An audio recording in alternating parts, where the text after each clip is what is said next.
Assalamualaikum warahmatullahi wabarakatuh. Bismillahirrahmanirrahim. Alhamdulillahirabbil alamin wassalatu wassalamu ala asyrafil anbiya'i wal mursalin wa ala alihi washabbihi ajmain. Allahumma salli ala sayidina Muhammadin wa ala ali sayidina Muhammad.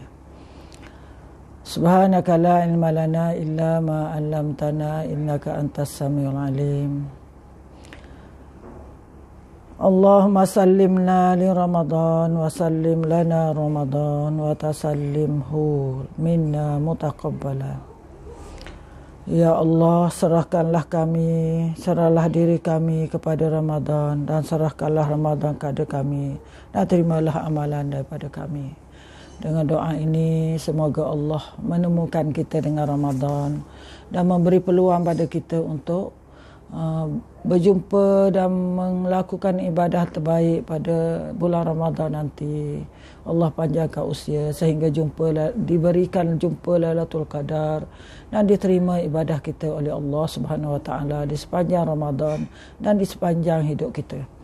Baik, kita masuk pada episod yang ke-8, iaitu cerita ketokohan Sayyidatina Aisyah radhiyallahu anha. Itu kita bincang ialah siri sebelum ni, iaitu kenapa Nabi sayang pada Aisyah. Adakah kerana kecantikan atau ada kerana lain? Sebenarnya Aisyah radhiyallahu anha dikasihi, dicintai oleh Rasulullah sallallahu alaihi wasallam kerana keilmuan dia dan akhlaknya yang begitu baik dan tinggi, dan keilmuannya, kealiman dia, keminatan dia kepada ilmu. Jadi begitulah kita, kalau nak kita dicintai oleh Allah dan Rasul, maka carilah ilmu, beramal dengan ilmu yang kita belajar.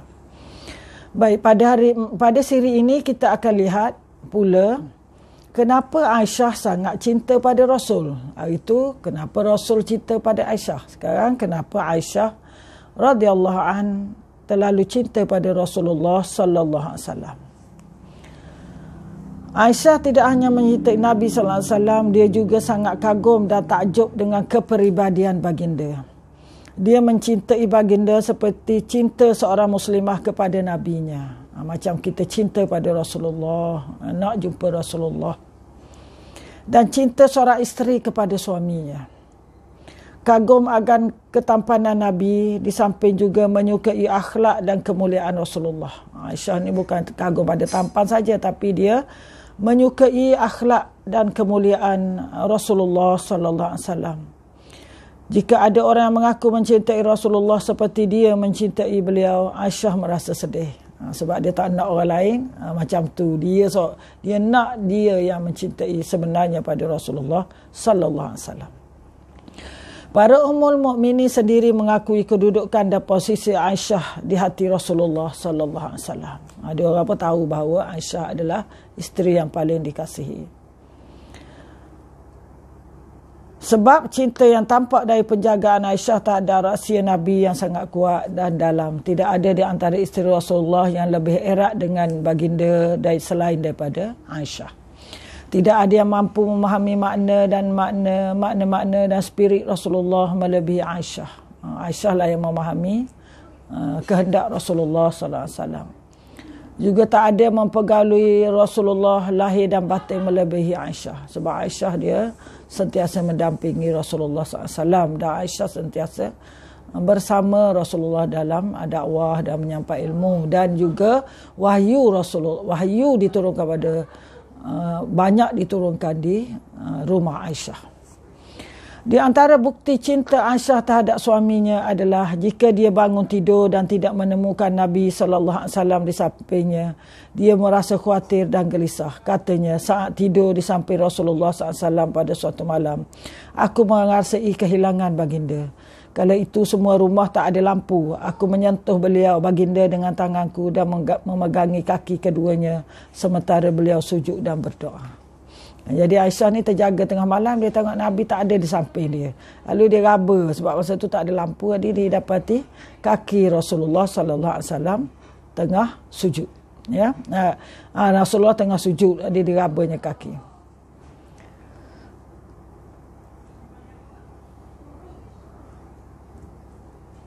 Dan Aisyah juga menceritakan, ada juga satu lagi nak tunjuk Aisyah ni macam mana cinta mendalamnya Aisyah pada Rasulullah SAW. Aisyah menuturkan, aku juga pernah satu malam merasa kehilangan baginda sampai tengah malam. Maka aku segera mencari baginda dan ku temu dia berada di perkuburan Baqi'. Jadi Nabi pergi ke kubur adalah waktu malam. Itu pun satu sunnah. Kapan nak pergi kubur, pergi malam. Di situ beliau mengangkat kedua tangannya seraya berdoa pada Allah. Dan Aisyah tengok Nabi tengah berdoa di kubur Baqi'.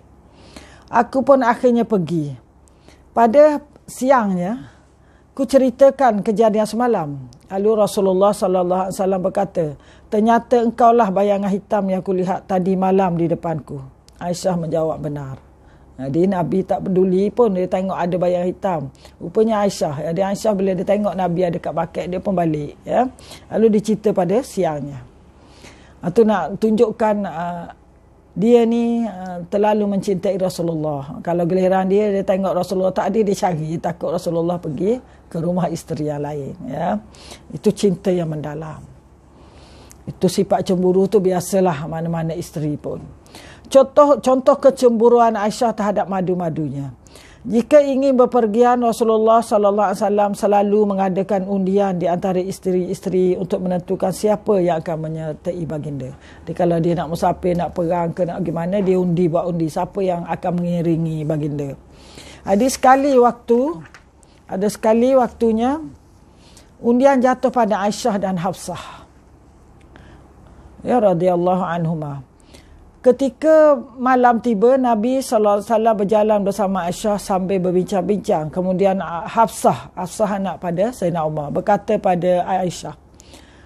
Jadi Hafsah ni dia lebih dewasa. Aisyah ni masih muda. Bayangkan suami Rasulullah meninggal usia dia 18 tahun. Jadi masa ni tak berapa umur, belasan lagi. Ada Hafsah ni lebih matang, lebih dewasa. Lalu Hafsah kata bagaimana? Dia bincang dengan Aisyah. Dia nak merebut Rasulullah ya, daripada Aisyah. Dia orang naik unta ni adalah di mana Hafsah berkata pada Aisyah, sudikah malam ini engkau mengendarai untaku dan aku mengendarai untamu? Engkau melihat dan aku melihat. Aisyah menjawab, baiklah. Keduanya pun saling bertukar unta. Jadi dia orang bawa unta dua ekor unta, satu seorang, Aisyah satu, Hafsah satu. Hafsah minta tukar unta. Dia naik unta Aisyah naik unta Hafsah. Beliau mengucapkan salam padanya, langsung meneruskan perjalanan. Aisyah pun merasa kehilangan. Lalu kemudian Nabi SAW menaiki unta Aisyah, yang ternyata itu ada Hafsah atas unta tu. Jadi Nabi bersama Aisyah. Nabi berjalan bersama Hafsah. Beliau mengucap salam padanya, langsung meneruskan perjalanan. Aisyah pun merasa kehilangan dan saat mereka turun, Aisyah menurunkan kakinya di atas serumput taliar seraya berkata, ya Allah, biarkan kalajengking menyengatku, biarlah ular mematukku, Rasulmu, aku tidak bisa mengatakan sesuatu. Dia sebut dia sedih lah. Dia tak dapat sama Nabi, dia sanggup ibaratnya lah. Ular batuk pun tak apa, kalajengking sengat pun tak apa. Itu contoh ya, betapa dia rasa sedih kerana tak bersama dengan Rasulullah sallallahu alaihi wasallam. Jika dicermati hadis di atas, nampak kita betapa cemburunya Aisyah. Hadis ini juga menunjukkan sifat positif Aisyah dan adanya persaingan yang ketat di antara para isteri. Masing-masing nak mendekati bersama dengan Rasulullah sallallahu alaihi wasallam. Dari segi ekonomi, keluarga para ummahatul mukminin juga berlainan. Ada yang kaya, ada yang isteri-isteri Nabi ni ada yang hidup mewah, ada yang hidup miskin. Jadi Rasulullah sallallahu alaihi wasallam lalu mereka menuntut pada Nabi sallallahu alaihi wasallam untuk mendapat memberi nafkah dan perhiasan yang berlebihan. Jadi mereka ni pakat mesyuarat, iaitu disebutkan di sini bahawa yang disebut iaitu ayat takhir, iaitu surah Al-Ahzab ayat 28 hingga 30. Ceritanya begini, di mana Rasulullah SAW bersama tentera Islam berjaya dalam perang Al-Ahzab, lawan tentera Ahzab. Itu dalam perang Khandaq. Jadi Nabi dapat menawan kaum Yahudi Quraizah dan Bani Nadir. Jadi para isteri dah berfikir bahawa mesti Nabi akan mendapat harta ghanimah atau rampasan yang banyak. Jadi mereka naklah kekayaan dari Yahudi yang dirampas tu diberikan peruntukan juga pada mereka. Mereka nak juga perhiasan, mereka nak hidup mewah, nak pakaian yang baik. Itu keinginan mereka. Mereka pun datang ramai-ramai jumpa Rasulullah SAW. Pada masa itu jumlah isterinya adalah 9 orang. Mereka minta hidup mewah, pakaian indah dan sebagainya. Nabi sungguh tersinggung dengan keadaan isteri-isteri itu dan benda ini menyakiti Nabi SAW. Lalu turun ayat Allah, iaitu surah Al-Ahzab ayat 28, dan memberi pilihan pada isteri-isteri Rasulullah SAW sama ada nak memilih Rasul atau memilih kemewahan. Ayatnya berbunyi, Ya ayyuhan Nabi, kulli azwajika in kuntunna turidnal hayatad dunya wa zinataha fata'alaina umatti'kunna wa usarrihkunna sarahan jamila. Jadi, wahai Nabi, katakanlah kepada isterimu, jika kamu menginginkan kehidupan dunia dan perhiasan, maka kemarilah agar aku berikan kepadamu mut'ah. Dan aku ceraikan kamu dengan cara yang baik. Dan jika kamu menginginkan Allah dan Rasul dan negeri akhirat, maka sungguhnya Allah menyediakan pahala yang besar bagi siapa yang berbuat baik di antara kamu. Jadi, daripada ayat ini,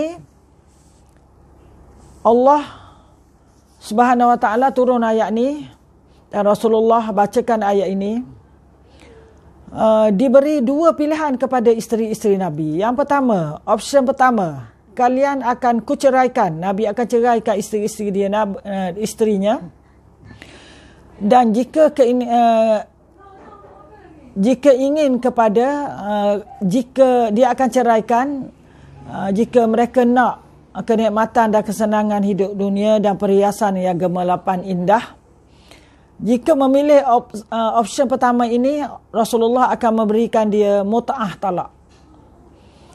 Aku akan talak kalian dengan talak yang baik tanpa ada unsur kemudaratan. Mut'ah talak maknanya suatu harta yang diberikan pada perempuan yang ditalak untuk menghibur dan menyenangkan hatinya. Maknanya Nabi kata kalau nak kemewahan dunia, kau pilih dua. Satu, aku akan cerai dan aku akan beri kemewahan dunia. Aku talak engkau dan beri kemewahan dunia. Pilihan kedua, jika kalian sabar menerima keadaanku yang berkurangan, option kedua ini adalah disebutkan dari ayat ini, iaitu jika kau sabar menerima kekuranganku, maka disebutkan di sini, in kuntunna, jika kalian menginginkan keredaan Allah dan Rasulnya serta pahala akhirat, iaitu syurga, maka sesungguhnya Allah menyediakan bagi siapa yang buat kebajikan di antara kalian pahala yang agung yang gemerlap keindahan di dunia dan tidak ada bandingnya dengan dunia kegemerlapan keindahan di akhirat. Jadi Rasulullah beri pilihan kedua, dua-dua kepilihan ini. Lalu ketika Rasulullah beri pilihan ini, semua isteri-isteri Rasulullah sallallahu alaihi wasallam memilih opsi kedua, iaitu isteri-isteri Nabi semuanya iaitu hendakkan kepada keredaan Allah Subhanahu Wa Taala, iaitu keredaan Allah dan Rasul serta pahala di akhirat, iaitu syurga. Jadi pilihan yang dibuat oleh para Rasul, para isteri Rasul, Ummul Mukminin ini adalah tepat. Mereka pilih hidup dengan sederhana dan apa yang diburu, apa yang dikejar ialah keredaan Allah dan Rasul dan syurga. Itulah menjadi contoh pada kita lah. Jangan gila harta sampai kita mengenepikan keredaan Allah Subhanahu Wa Taala. Jadi balik pada peristiwa Aisyah ini yang dipanggil turunnya ayat takhir. Allah bagi pilih, nak pilih yang mana, kekayaan atau Rasulullah. Nabi menyuruh mereka memilih antara dicerai atau tetap bersabar menghadapi nasibnya. Ternyata semua isteri memilih untuk bersabar dalam mengembangkan sunnah para Nabi dan Ummul Mukminin.